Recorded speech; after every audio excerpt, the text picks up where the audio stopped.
was all in one go as well.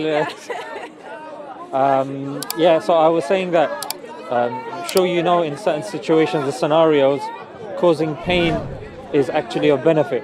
For example, even though you probably can't tell, I have attempted to go to the gym, and I've been told, even though I don't have much experience in this, that when you do start lifting initially, your muscles do start tearing, but again, it's no pain, no gain. So that pain is actually good, because what will result from that is, well, hopefully gains, and hopefully, better health, more strength, more agility, etc., etc. So how do you kind of reconcile the two?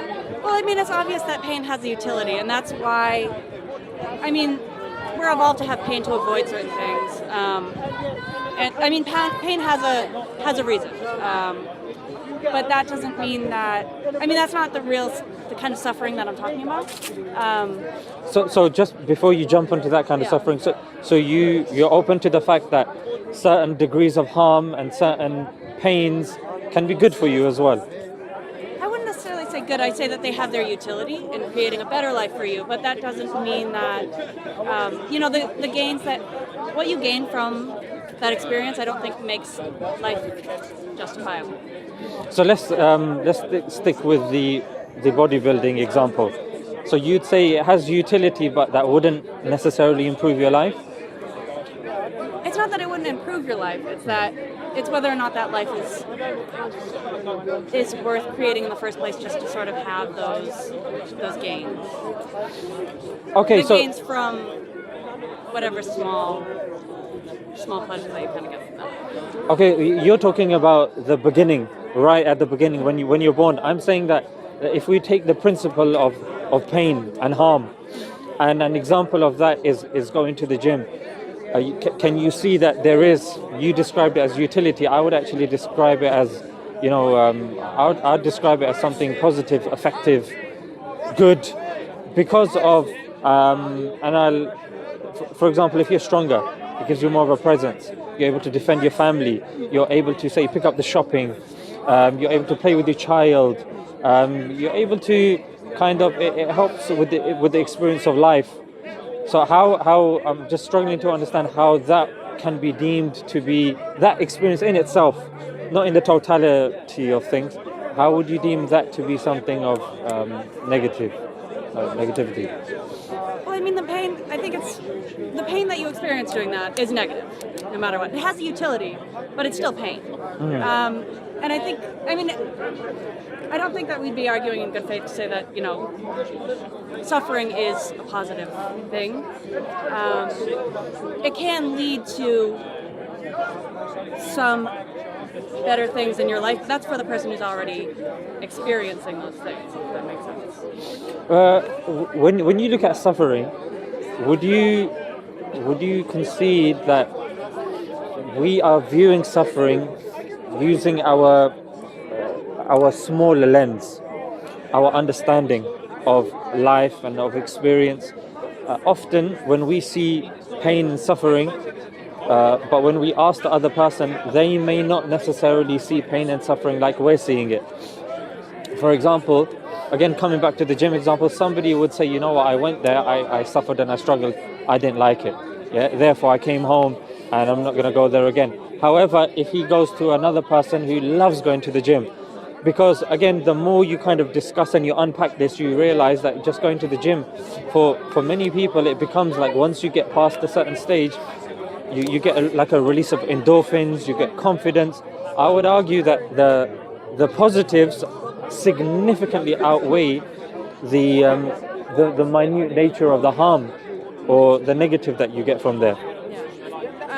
I think we all see our experiences as different. We all see different levels of suffering. Some see them as positive, some see them as negative, and we all have different values to our life. Some people really value being strong, going to the gym, pushing through that pain in order to have a more positive experience. But that doesn't overall say that, well, because this person views pain as a positive thing in these certain aspects of their life, that doesn't mean that suffering in itself is a positive. So I guess what I'm trying to say is that suffering has a utility, and it needs to. We have to say, we feel fire, fire's hot, take your hand away from it. Suffering is a part of our genetic coding that is programmed in us to make us live. And I guess that's what I'm trying to say is that suffering is necessary to make us live, but suffering isn't a positive. Suffering is created by life. It is an inherent part of life for those who are sentient. But then here's where we kind of take divergent paths. Sorry to cut you. It's that on the one hand we're saying we both agree that suffering is a bad thing, of course, by its nature. But it has utility, but it's generally a negative experience. Of course. Yeah. So on the one hand, you're saying that, hence, as a result, we need to stop procreating, whilst we're saying that because nature is inherent, you need to learn to manage it and to control it, and there are ways to have a positive life experience, net value. That it is possible to have a net value positive experience than, say, a negative experience. Go ahead. I mean, that's definitely where we suffer. Definitely where we differ, is because I don't believe that there can ever be a positive net value to life. And again, that comes back to what we had discussed before about whether or not we assign moral weight to creating joy. I mean, I think another way to think of it is let's look at sort of the best possible experience we could ever have and the worst possible experience. And both happen, on a daily basis. People experience extreme amounts of pain and extreme amounts of joy. Just because they, I don't see, if you could either choose between having both that extreme amount of joy and that extreme pain, or having neither, I don't see anyone in good faith actually saying, yeah, I'll choose, being skinned alive so that I can, be in love. I'm just going to cover something I really should have covered at the beginning, okay. Which is what that kind of leads to, which is, are you calling then for the end of civilization as we know it? Yes, in so many words. I mean, antinatalism is about sort of prescribing the problem, which is that birth and basically the DNA molecule. I'm just going to move this hair in the middle if that's okay, yeah, because I think it's catching too much. Antinatalism prescribes the problem, and then how we then get to solve it is, in an ethical way, is our own product. And end of humanity? Yes, so humans would, if we stopped procreating, of course humans would become extinct. And, I mean, I don't see what... Of course, there would be, things that would be lost, but I don't see that being a net negative. So when you've got approximately 8 billion people on the planet, and they are going to obviously die because no one's procreating, isn't that causing suffering and? Well, that they're going to die anyway, and that's part of an important part of the whole equation is everyone is going to die. Not only that, but we are heading, with the way that we are treating the planet, we are heading into a really, really horrible death for ourselves and for the entire planet. But many things have happened before. There have been, mankind has gone through peaks and troughs. There's been positives, there's been negatives. But this is it's a very pessimistic kind of view to say that because suffering's happening, therefore the solution of that is to just stop everything and just to allow us to kind of wipe each other out. I think suffering is also a very minimalistic way to kind of look at it. And I think that we're all in a very privileged position to sort of say that that suffering, there's suffering, there's joy. I think that there are people out there who are suffering in really, really immense ways. But then, what about the people that aren't suffering in immense ways? The people that we all suffer, and again, I think this also comes down to the difference that we have in the fact that you believe that there can be a net positive, and I don't. And again, that's weighing all the the positives of, the positive things that can happen in life, and all the So negative Sarah, things, and whether or not that risk is worth taking. so Sarah, what you're doing is you're basing it upon your kind of subjective experience, your limited understanding. Would you accept that you've come to this conclusion based upon your limited observations? You haven't observed everyone's life. You No, haven't, of course not. I mean, that would be absurd to say that course. I've observed everyone's life and I've experienced everything. Precisely. But, there are certain things that's the only way that we can interpret the world. I mean... So the way we interpret the world that you've suggested is induction, which is a process used by science as well, which is you take your limited observations, and when you see there's consistency in there, you come up with a hypothesis. And that hypothesis is open to being refuted. It's open to being challenged. Yeah, Would you say this is a hypothesis, or would you say that this is an end, an end kind of? Are you treating this like a fact or like a working hypothesis? I guess is what I'm trying it's to a ask. philosophy, so it's a way of viewing the world, which I can't convince her. I mean, everyone's going to believe that their hypothesis is right, no matter what. And all I can do is convince you. I don't think it goes against anyone's values. Honestly, I think that if you believe that suffering is wrong, and that birth creates suffering, we're kind of halfway there. It's whether or not you think that something positive, more positive, can be gained through life than not. I don't see that being an equation that we should impose on others. We could decide that for ourselves, and if we could, okay, you can decide for yourself whether or not you want to live, but you shouldn't impose that on somebody else. Taking into account the suffering that they're going to cause others. Where do you believe all of this started, and how do you believe everything started as you observe and as you understand? Just everything altogether? Yeah, I mean just the universe, earth, water, trees.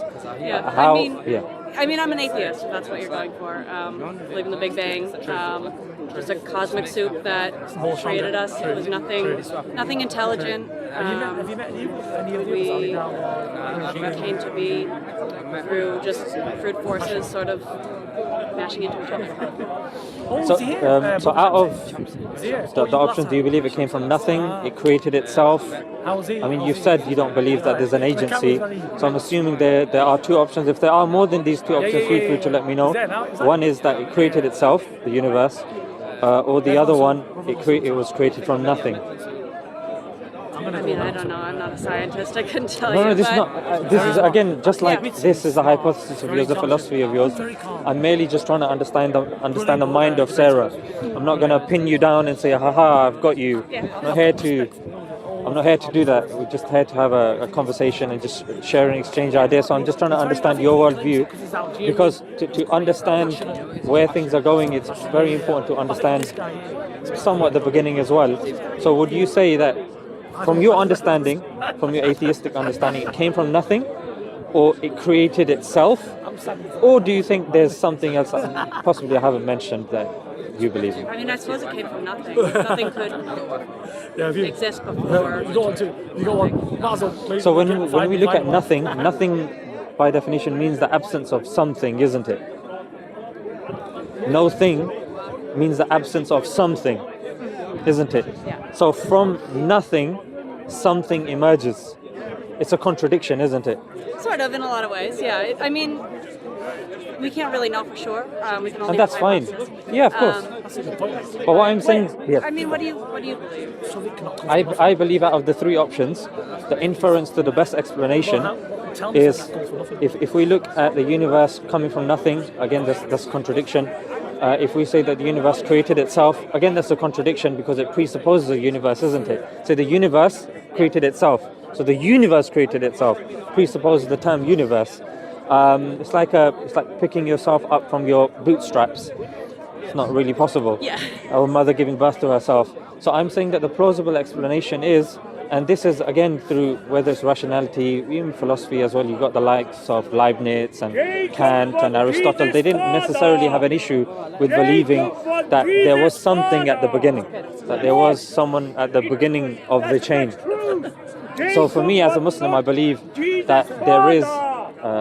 Jacob was not Jesus. Did it happen before when you guys were here? Okay, I think he's just making his rounds. Okay. So, yeah, as a Muslim, I believe that there is a creator, and when you look at philosophy, rationality, and all of these things, it points towards some form of creator. Yes, we can. There's debates that can happen about who that creator is or what that implies, but to divorce a creator for me doesn't necessarily make sense, because the options to the contrary are, like you just said, coming from nothing, creating itself, which don't really make sense, which we don't really live our lives by those principles of contradiction. So let me put this to you. Let's walk through this. So you and I were dependent. Does that make sense? So dependent on what? Yeah, dependent on laws, dependent on food, dependent, and what we're dependent upon, that's dependent on something else, and that's dependent on something else.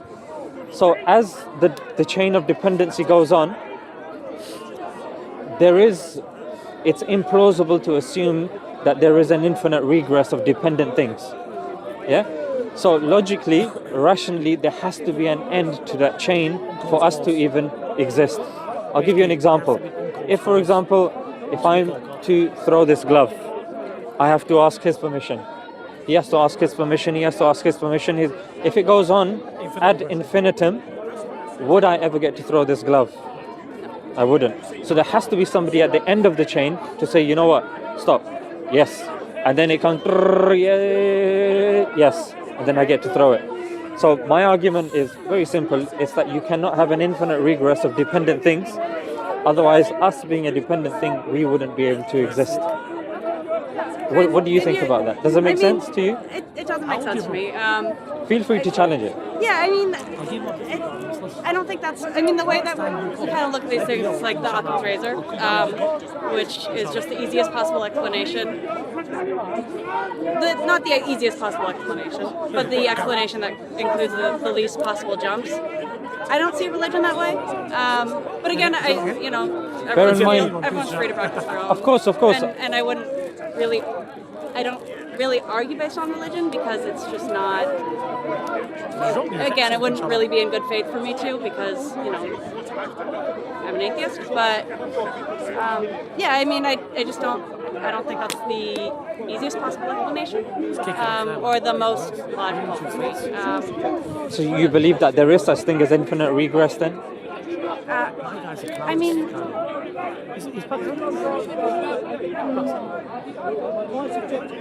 I don't know. I just don't think it exactly works that way. I mean, Alaikum salam. Let me break it down for you in another way. Thank you, brother. Thank you. So Descartes said, "I think, therefore I am."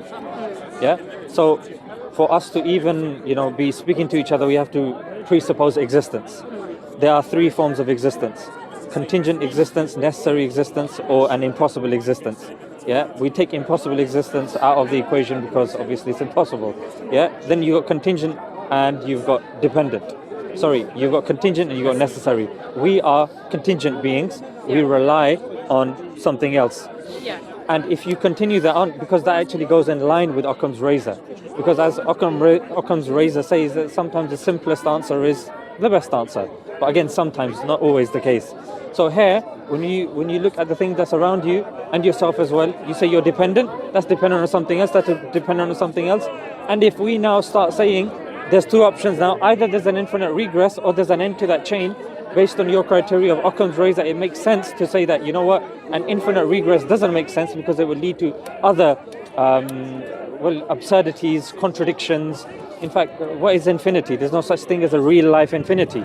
So to say that there is a logical end to that chain makes sense even in terms of Occam's razor. And this, again, is not something that's been contested by many kind of philosophers like Leibniz and Aristotle and even Kant of the past as well. So going in line with that, it's only when a person says, you know what, there could be an infinite regress. That's why. And I want to remove the discomfort from you, which is that you're saying, look, religion, I'm an atheist, and this and that. We're just sharing ideas. I'm not going to be offended. You're more than welcome to give your opinion, and we can agree to disagree or whatnot. But I don't want you to kind of hold back and say, you know what, I don't want to. Just be honest. If you disagree with something, you disagree. I'm not going to hold you to it. But I just want to hear, because the reason why I'm linking it to obviously what you're saying, I don't want to retract or detract from that, is because because as Muslims and as theists, we believe that morality is objective. So we get morality from God. So if a person believes that it's subjective, then you're dealing with the harm principles, you're dealing with Kant's categorical imperative, etc., etc. So to pinpoint morality, it's predicated on the fact, and an integral part of the conversation is to bring in how everything came to being. Is there agency or is there no agency? Because once you divorce agency from the equation, that's when you then say that, you know what, as human beings, we need to take control of everything and we need to stop procreation. But when you're arguing with the theist, then naturally you have to, it's going to be brought up of because they believe God, and God says procreate. And there is positives. Of course, the positives outweigh the negatives in procreation. And then what you're going to be, what's going to happen is you're going to be stuck in like a theological thing. You got one train going that way, one train going that way. So what I'm trying to do is I'm trying to kind of align us onto one track, so we can have like a fruitful thing. So coming back to this point of an infinite regress, do you now understand why and how this argument kind of comes to being? When you look at existence, three types of existence, where contingent, you have an infinite regress. Infinite regress is illogical. There has to be an end to that chain. I'm not saying it's God at the moment. I'm just saying an end to that chain from which we started. That's all I'm saying at the moment. If that makes sense, fantastic. We can progress. If not, feel free to tell me what I can kind of correct for you. I mean, it's just what something created something that created something that created something. I mean, it came from somewhere, whatever that something is whatever you believe in. I suppose I'm not really sure how it's relevant to. I'll tell you how it's relevant. I think that either way, we could still have the same moral arguments and conversations. Whether or not it's God or the universe, whatever created itself or came from nothing. Again, I believe it came from nothing. But okay. I don't think it's necessarily relevant to right and wrong. I don't think that really has any moral weight, if that makes any sense. Okay, so when you say something is right, you base it upon something that gives harm. Yeah. But when you look at, for example, somebody going to hospital, and when you go to hospital and you have an operation, maybe taking out a tumor or being operated on, even though you're going through pain and suffering, the net result is something positive, isn't it? Because it's increasing your life. I mean, that would have to imply that... Or do you argue that person has to die? I mean, I think that's kind of the perfect example of what I'm trying to say, is that that person curing cancer isn't a net positive. That's reducing a negative. And that's all that I really see life doing, is we're just reducing the negatives that were caused when somebody was born. And again... But sticking with the surgery thing, would you say that him undergoing surgery is a positive? I mean, it reduces the negative. Which I mean, to me, is a synonym for positive, reducing isn't positive. It's all about reducing negatives, whatever you sort of believe positive is. What is a positive to you? I mean, a positive to me, again, is reducing negative. Would you say this conversation is a positive? Well, I don't know. I guess that's whatever people take from it afterwards. No, what do you think? I'm asking you. Well, I mean, that's Are you going to having be a up positive to... experience? I mean, yeah, it's nice out. We're sharing ideas, but again, like I said, it's so I guess what has moral weight is reducing negatives, and when we're talking about we're creating these positive experiences by cutting out cancer, reducing childhood tumors, by curing hunger, like all these things are positives. Again, that kind of goes to my argument, which is that we're creating so many issues that really can't be solved without going to the source, which is the DNA molecule, which is birth. Okay, so when you said everything, you believe that it comes from nothing.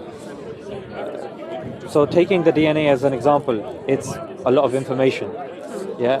and it's information that gives, or let's just say a dictionary. Yeah, you have loads of words in there, and clearly those words didn't come by chance. There was somebody behind it. Yeah, there are forces behind it. Yeah. So a lot of information indicates and a designer of sorts or a creator of sorts. Can you give me an example of a lot of information in your experience that has come by chance or by nothing? Well, I don't think anything comes by chance. It comes by... There's By always nothing. something that causes something else. So, I mean, obviously, something doesn't come from nothing. I guess that's what you're trying to say. Well, that's my view, but obviously I don't want to put it on you. Yeah. I'm just trying to get you to see it from a different angle. That if you look, Sarah, even in your experience,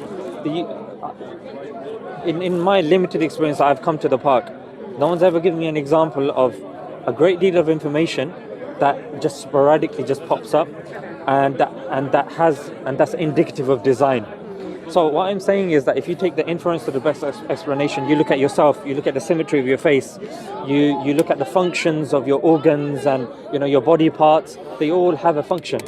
Yeah. For you to assume that it came from nothing, I think it's what you're doing is you're taking something really integral away from the conversation here by giving it an answer that I don't think even yourself you would really kind of, it sits peacefully with you, believing that there was absolutely nothing once upon a time, blankety blank, and then suddenly everything emerged. Sarah emerged, I emerged, ink, cameras and intelligence. And Do you believe that it created itself? but that's a contradiction, isn't it? It's like, so that to me doesn't make sense either, because it's like a mother giving birth to herself, which again is a contradiction in terms. And we don't go about our life living on saying contradictions.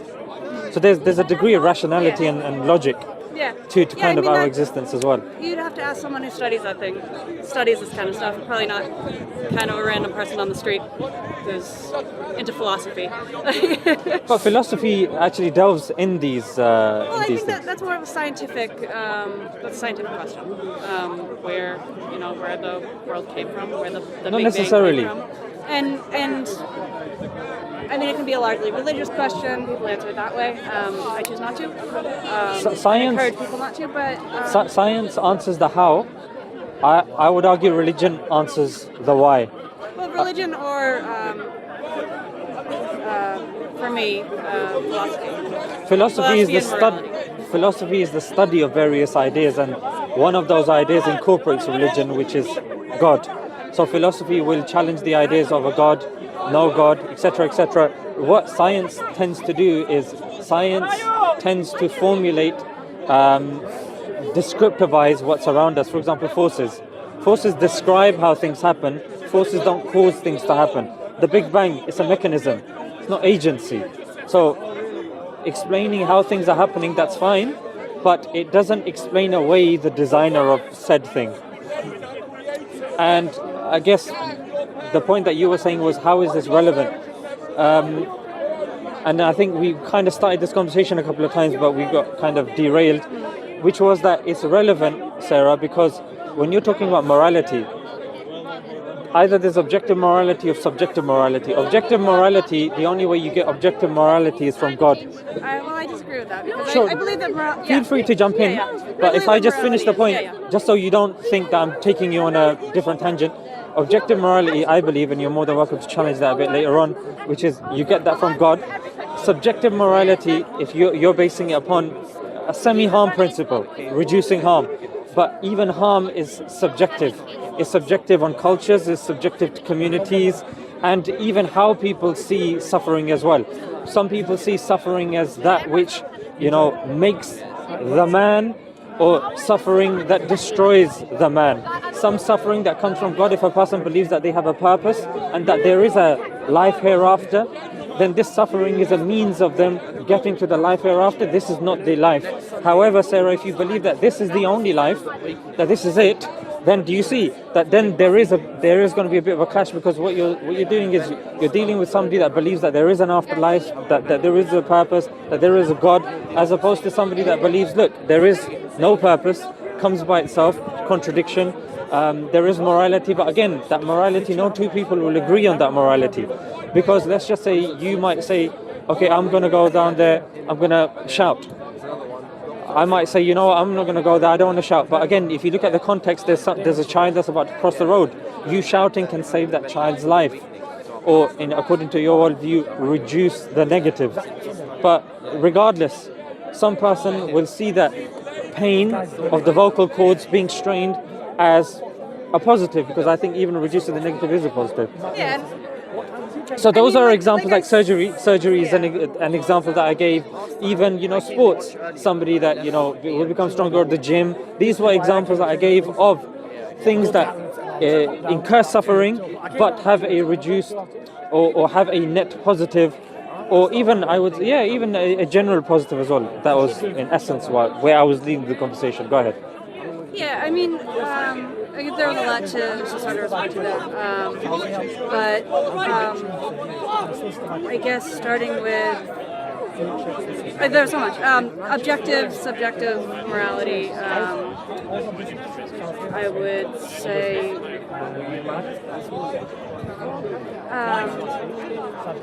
I don't think that. Sorry, there was just a lot to. No worries, I can repeat some of the stuff if you want. Yeah, if you don't mind. Yeah, the only reason I said it all in one go was because I was looking at your micro expressions, and it kind of correct me if I'm wrong. It felt like you were like, oh, he's taking me down on that path, and I don't want to be rude. Yeah, So I do think that we're getting away from the main. So that's why, so that's why I brought it back to the position of morality, Yeah. and I showed you how it's important.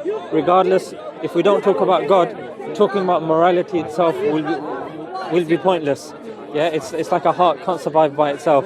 Yeah. It needs an organism that contains the heart. It needs a system. Well, that's sentience. That's us. Yeah. We have that heart, and that's the most valuable thing I think in the world to protect. Is not just humans, obviously, all living beings who feel.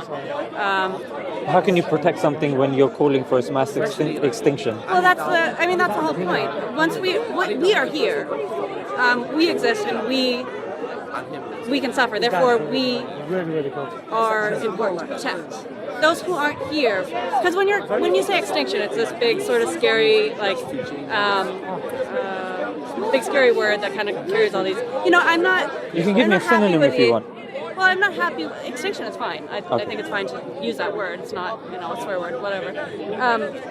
I think that when we talk about extinction, I'm not talking about mass murder of everyone. Of course. I'm talking about working towards a future where we don't exist, and that's we're all going to die no matter what. Everyone who's brought into existence is going to die. Just remember your point. Just remember that point, Yeah. because I don't want you to lose track. But when you say, I'm not calling for a mass extinction, I'm not saying... I am. Yeah. Of course, I knew that. But also, increasing one's life, are you in favor of that?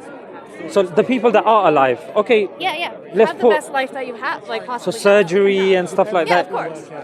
But, okay, so you're looking at the net negative, so you don't mind these negatives that give a positive. Yeah. I mean, I'm not arguing against surgery. I'm not arguing against yelling at someone in the street so they don't get hit by a bus. I'm about reducing suffering overall, and it only follows so that not creating a being to suffer in the first place is the best way to reduce suffering for that being. There's.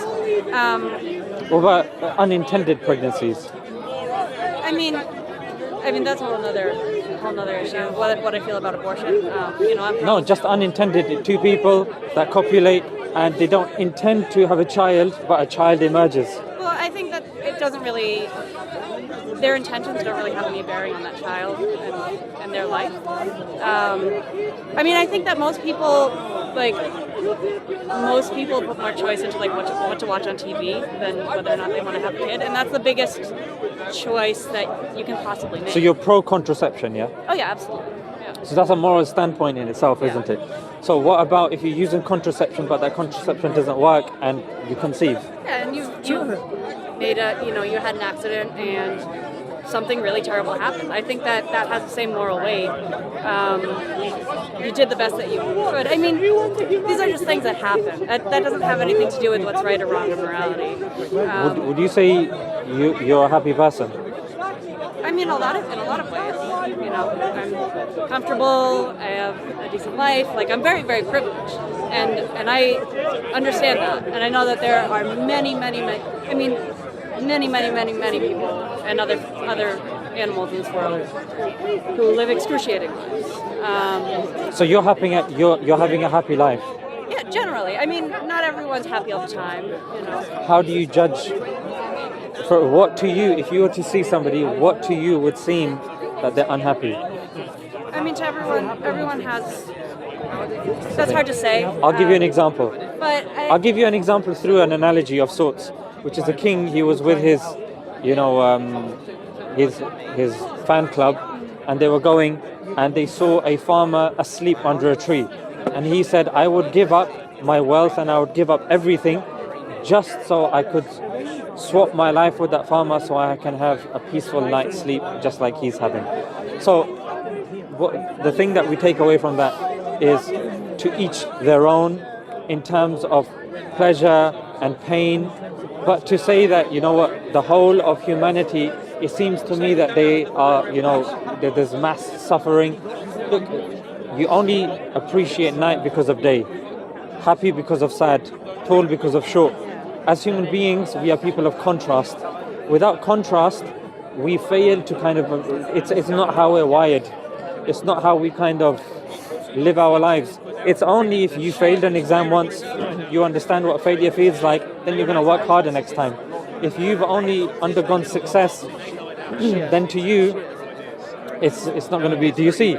So that's how people of theology, people that believe in God, that's how they frame negativity, and that's how they frame pain as well.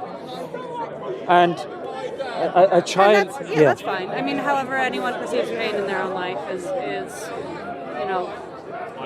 again, I don't think that has any weight on your morality. And again, maybe that's another way that, would you say that you, I'm sorry, I think that you did answer this, but that you believe in objective or subjective? Objective. You believe in objective morality, Yeah. but that comes from God. That Yes. comes from somebody else. I believe in objective morality as well, and I think that objectively, the right answer would be whatever action. Can you give me an example of an objective morality that's common to everybody? I mean, you could just say something really simple like whether or not I punch someone. Is that wrong or right? Like the amount of suffering. I would argue right. Well, I mean, if that person's going to punch 3 people, then punching them to stop them, I'm not. I mean, that's talking about deontology. That's like one action is always right or always wrong. I mean, if you, even with procreation, you could say you're going to create one person, but that one person is. But do you see how that's not objective though? Save hundreds of others from coming into existence. That's not saying that morality is objective. That's saying situations on a case-by-case basis. But isn't that the definition of subjective? No, I don't think so. I think that case by case. I think case by case is different than objective. I think that the overall theme of that is just that whatever causes the least amount of suffering is the right answer. Suffering, and again, that follows that suffering is the only thing that's really of value that there is to protect, especially when it comes to philosophy, morality, ethics. But I think even that requires evidence in itself, because if that's your case, I would say, how would you prove that to a skeptic?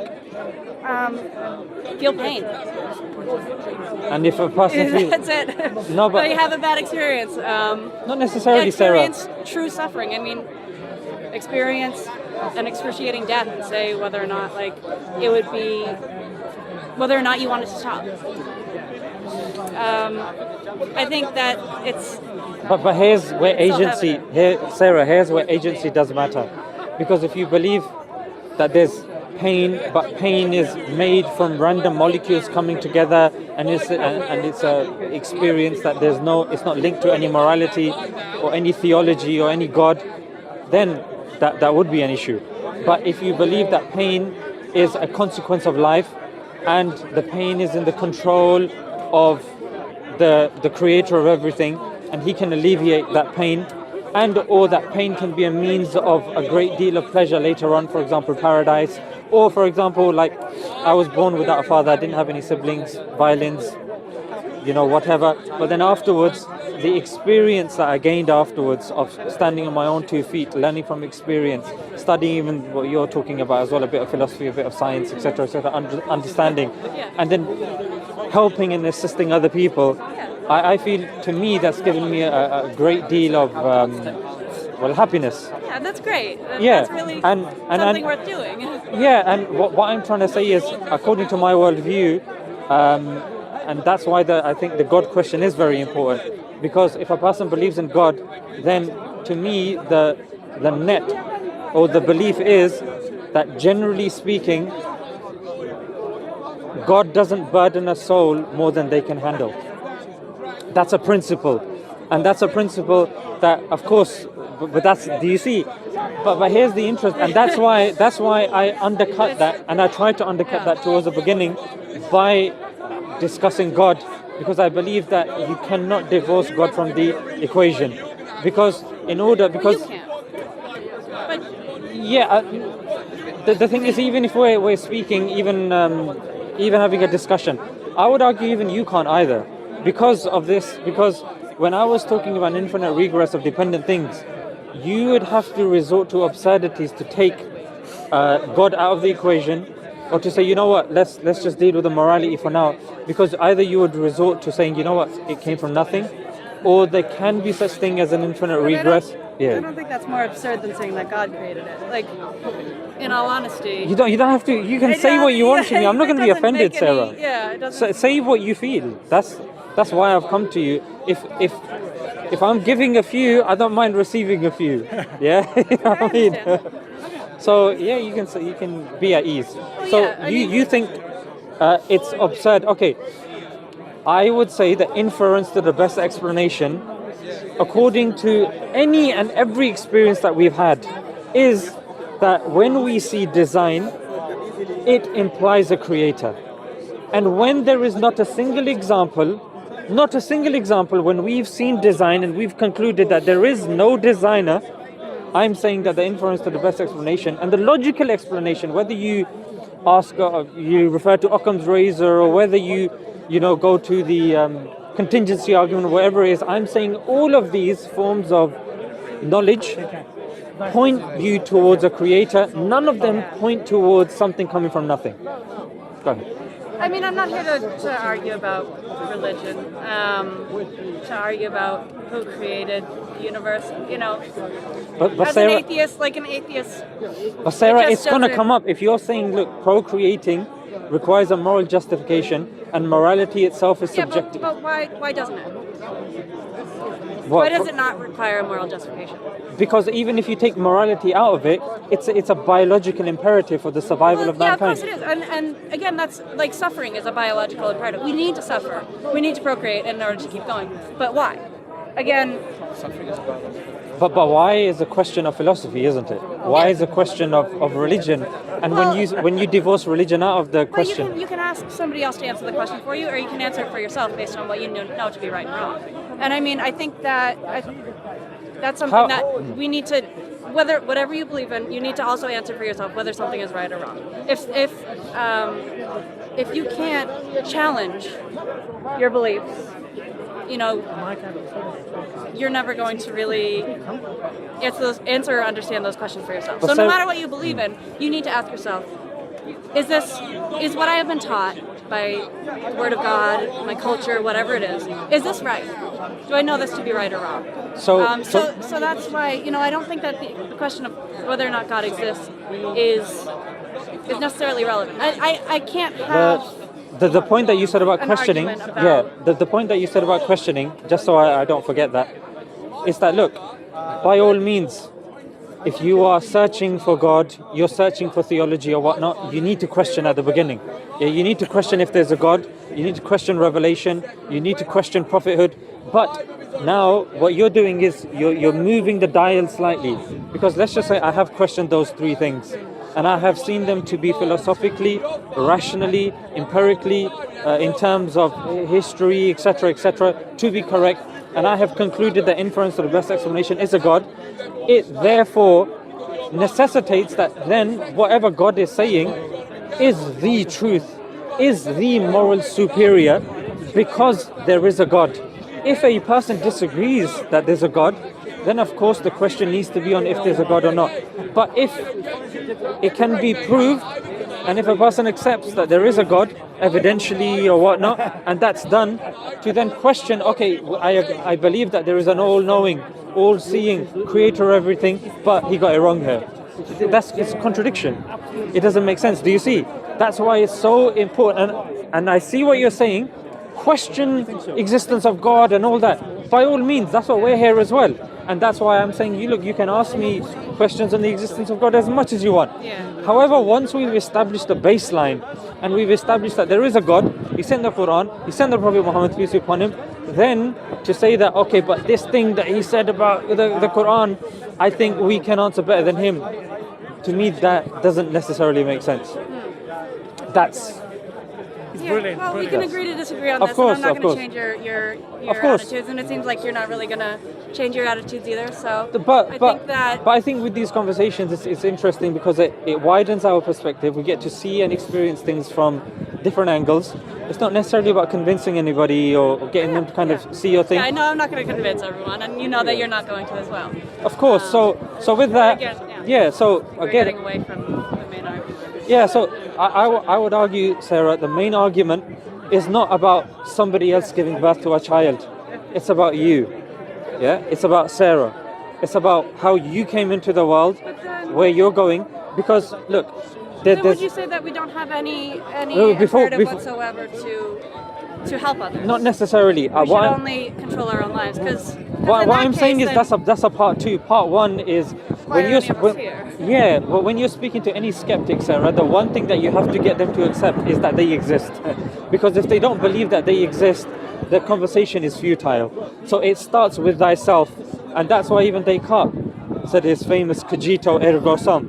Yeah, I think, therefore I am. So that's why, although I understand you've come, with a purpose, and you're more than welcome to speak to other people or whatnot, but I don't accept this premise that we're detracting away from the main argument, because I believe that the main argument is you. The main argument is me. How did we come here? And is the answer that we are currently given about everything that we see around us, the immense amount of design and complexity? Indeed, there is suffering, but the immense amount of design and complexity and the purpose and meaning that we see around us, I would say that can't be divorced away from the question.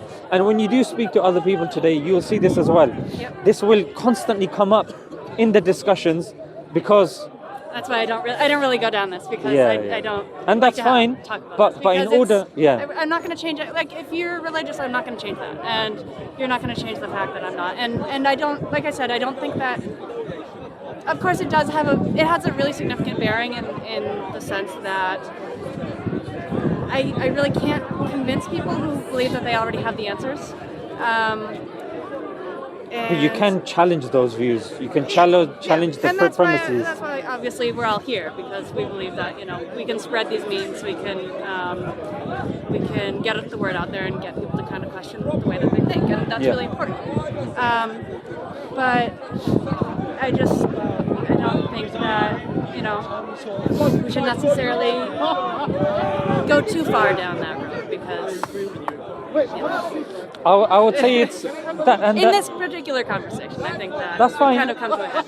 And then maybe if you're ever in the park and you're not in this conversation and you see me around, then maybe we can just have a think about what I've said. Even if you want to speak off camera or something, I'll be more than glad to. I understand, obviously, you've come with a thing, but that's fine. Yeah, nice speaking to you, Sarah. I'm just going to take this off you. Take care.